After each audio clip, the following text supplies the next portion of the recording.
Hola a todos. Desarrollaremos ahora un ejemplo de cálculo donde aplicaremos el método de diseño o dimensionamiento en estado límite último, específicamente en el dimensionamiento de la cuantía de acero que requiere una columna central de un pórtico de hormigón armado. Puedes detener la reproducción de este video para leer atentamente las instrucciones. Se trata de un pórtico de 3 columnas en que se nos pide el cálculo de la cantidad de acero de la columna central. Fíjense bien, la columna tiene una dimensión de 20 centímetros de ancho por 40 centímetros de altura. La distancia entre columnas es de 5 metros y la altura de cada uno de los pilares es de 3,2 metros. Sobre la viga actúan tanto cargas de peso propio como sobrecargas de uso. En primer lugar, veamos los casos que pueden presentarse, es decir, las diferentes combinaciones de carga que pueden darse en esta situación. Recordemos que lo que se nos pide es solamente la columna central. Fíjense bien, el caso 1. El caso 1 es cuando actúa solamente el peso propio sobre la viga. En este caso, el momento flector en la columna central será igual a 0, debido a que el momento que genera tanto la viga izquierda como la viga derecha se anulan. El momento entonces sobre la columna es 0. Veamos ahora la carga axial que se moviliza en esta columna para el caso 1. Fíjense bien, será solamente la carga debido a peso propio.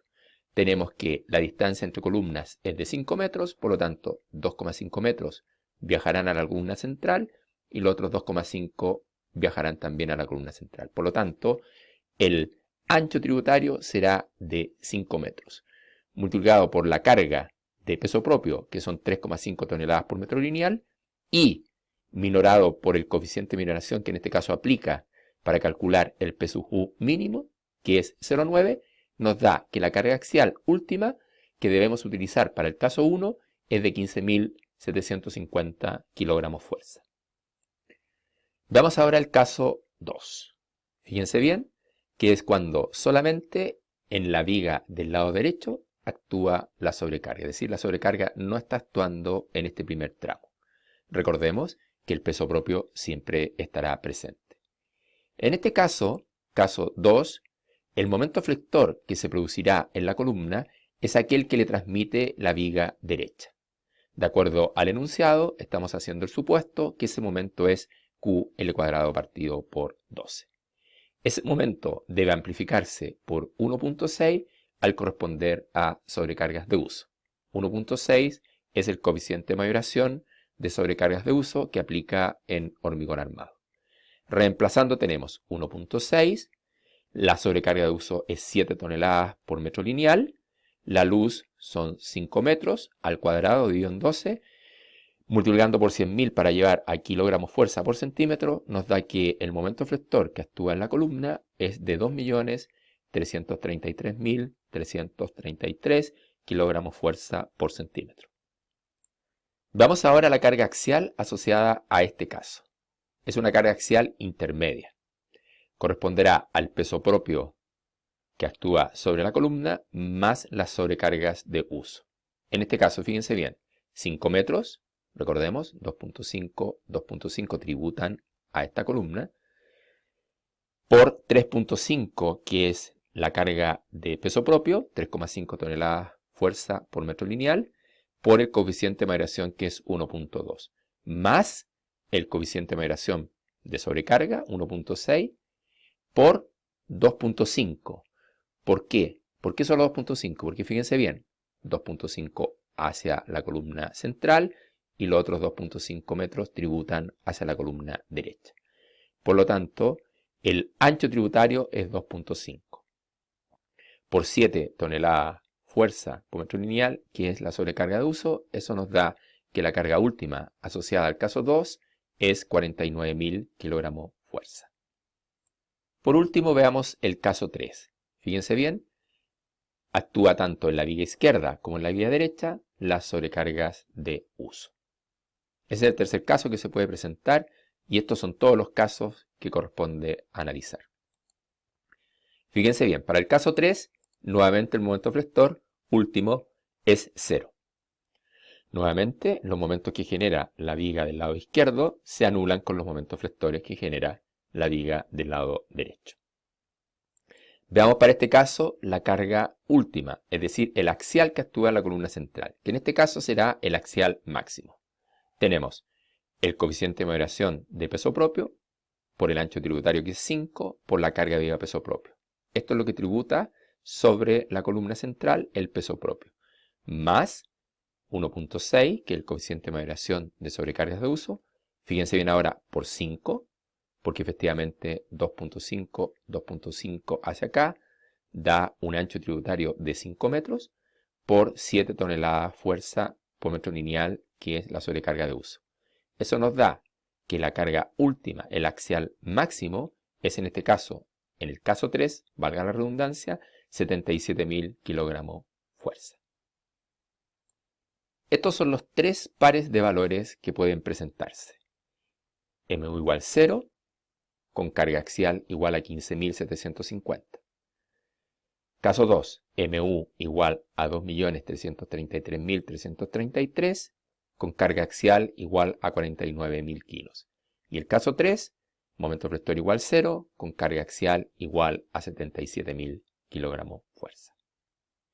Veamos ahora la normalización de estos esfuerzos para poder entrar al gráfico de interacción y poder determinar finalmente la cantidad de acero que requiere la columna central.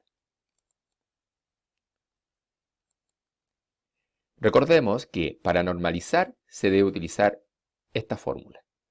Momento normalizado es igual al momento último, dividido por la resistencia a la compresión del hormigón en probeta cilíndrica, por el ancho de la sección y por la altura al cuadrado. En el caso del P normalizado, es decir, del axial normalizado, es la carga última, dividido por la resistencia a compresión del hormigón en probeta cilíndrica, por B por H.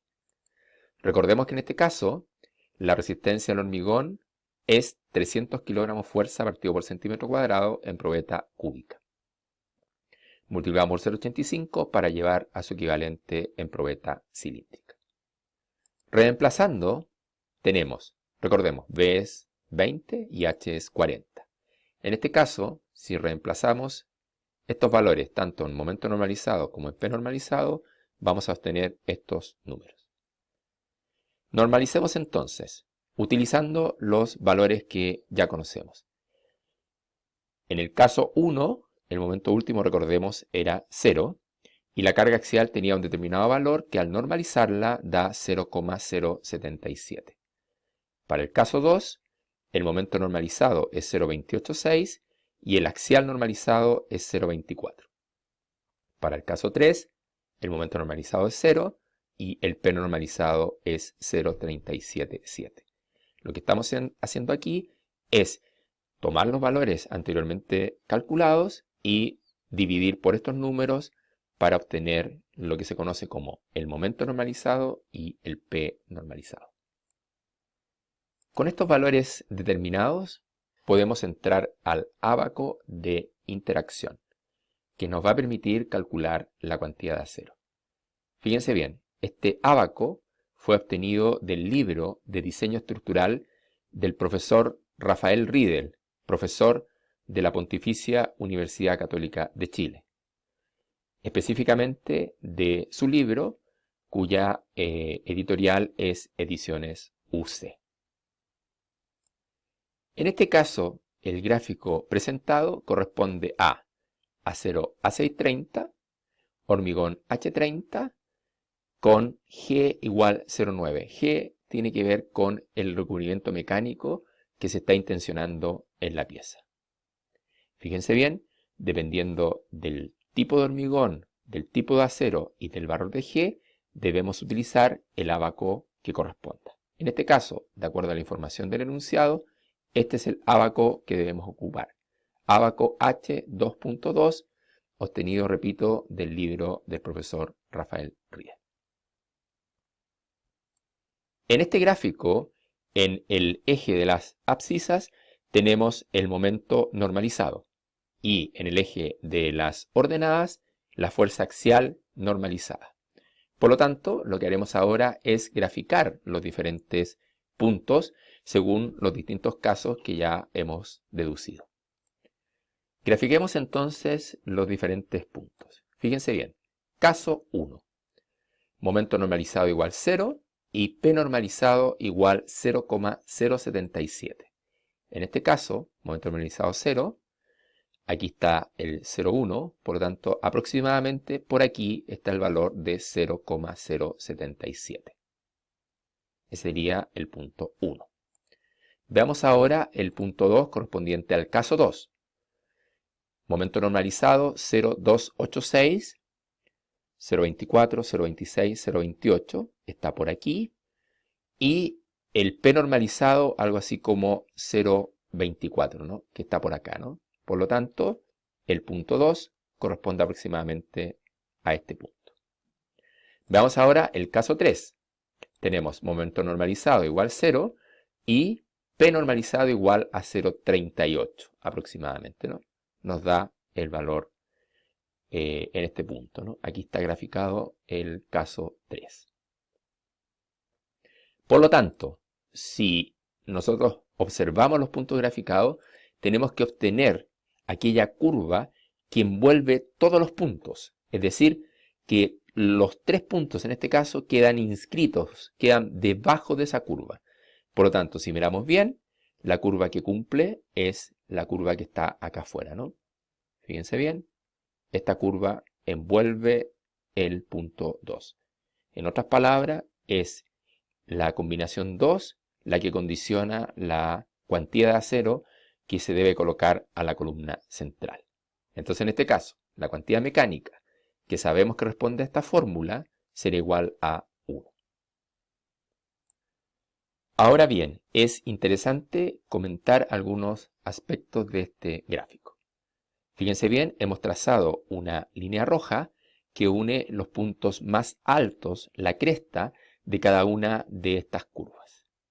Esta línea roja que hemos trazado acá divide el gráfico en lo que se conoce como zona frágil respecto de la zona dúctil. ¿Qué significa esto?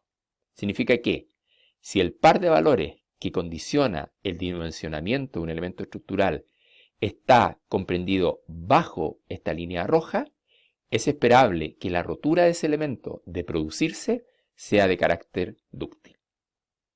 Por el contrario, si el par de valores cae sobre esta línea roja, es esperable que la rotura sea de carácter frágil.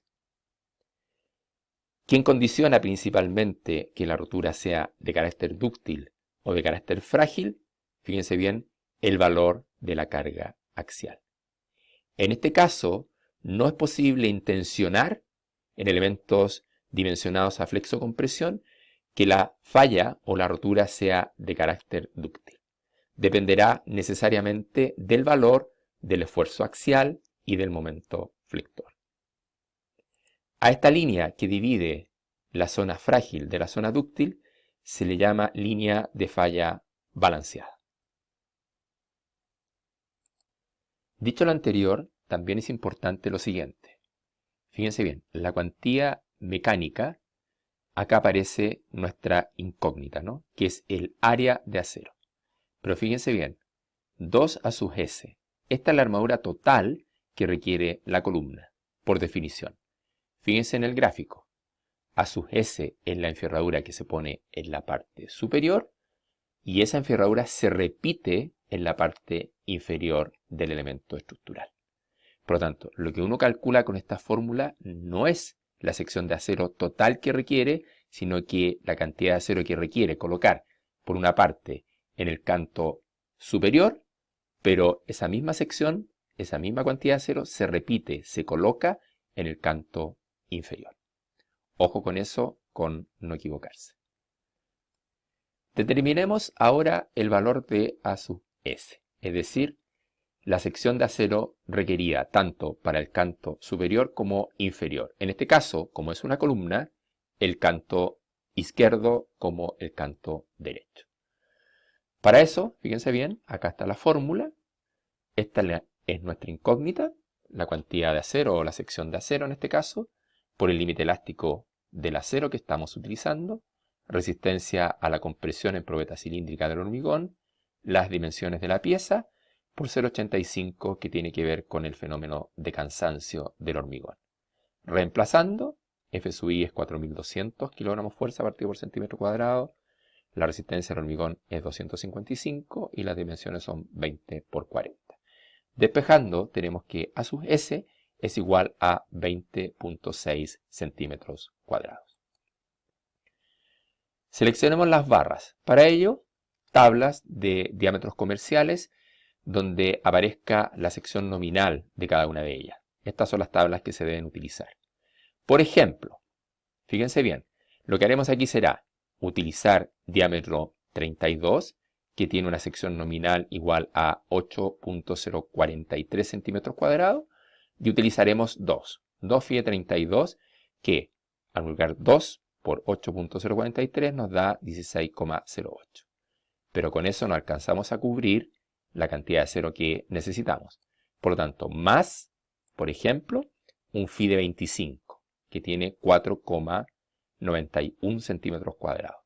Fíjense bien, un phi de 25, lo que da un total, si nosotros sumamos, de 21 centímetros cuadrados, que es levemente mayor que la armadura estrictamente necesaria. Por lo tanto, la columna será armada con 2 phi de 32 más un phi de 25, tanto en el borde izquierdo como en el borde derecho. Podrían existir otras soluciones que pudiesen optimizar un poco más el tema del consumo de acero, ¿no? Tenemos 20.6 y estamos colocando 21 centímetros cuadrados. Intenta encontrar una combinación que se aproxime un poco más a 20.6. Nosotros utilizaremos para lo que sigue el ejercicio, lógicamente, esta forma de armado. Veamos entonces la solución final. Acá tenemos nuestro pórtico, la columna central, la sección 20 por 40 y finalmente la forma en que hemos armado. Fíjense bien, 20 por 40 son las dimensiones de la sección y estamos colocando en cada uno de los extremos de la sección, en este caso 2 phi de 32 que se colocan en los vértices más un phi de 25, tanto en esta zona, repito, como en esta otra. Hemos dado respuesta sí a la pregunta A de este ejemplo de cálculo, en que se nos pedía determinar la cantidad de acero que requería la columna central del pórtico y mostrar la solución de armado a través de un corte transversal. Veamos ahora la pregunta B. Si durante un evento sísmico las vigas se articulan, rótulas plásticas perfectas, ¿cuál sería la máxima carga axial que podría admitir la columna central? Recordemos que la máxima carga axial mayorada que admite la columna, de acuerdo al dimensionamiento que acabamos de hacer, es de 77.000 kilogramos fuerza. Pero eso es considerando que está actuando además un momento flector. Veamos ahora qué pasa si solamente actúa el axial. ¿Por qué? Porque como la columna se articula, las vigas ya no transmiten momento flector.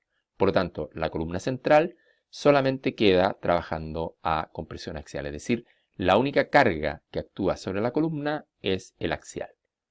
En este caso, vamos a recurrir nuevamente al gráfico. Acá lo tenemos. Recordemos que nosotros armamos la pieza con una cuantía igual a 1. Cuantía mecánica. Fíjense bien, si el momento flector es 0, la máxima carga axial que yo le puedo aplicar es la correspondiente a este punto. Por lo tanto, el P normalizado, que nosotros sabemos que es el P sub U dividido por 204.000, recordemos, esto viene de F sub C' y de B y de H. Y fíjense bien, ese P normalizado ahora podría alcanzar un valor igual a 0,93 que aproximadamente se saca de este gráfico. Por lo tanto, despejando, tenemos que P sub U es ahora igual a 189.720 kilogramos fuerza.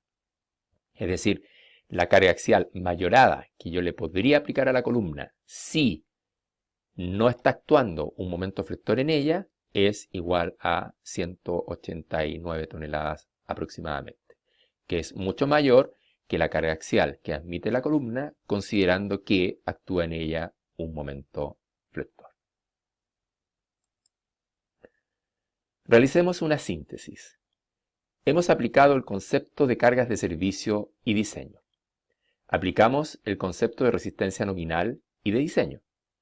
Aplicamos el método de dimensionamiento en rotura, flexocompresión en hormigón armado. Explicamos el procedimiento de armado de columnas de hormigón armado bajo solicitaciones de flexocompresión. Nota importante, los ejercicios aquí presentados y su resolución han sido preparados exclusivamente con fines académicos, por lo tanto, no pueden ser referenciados en la práctica y ejercicio profesional. Muchísimas gracias.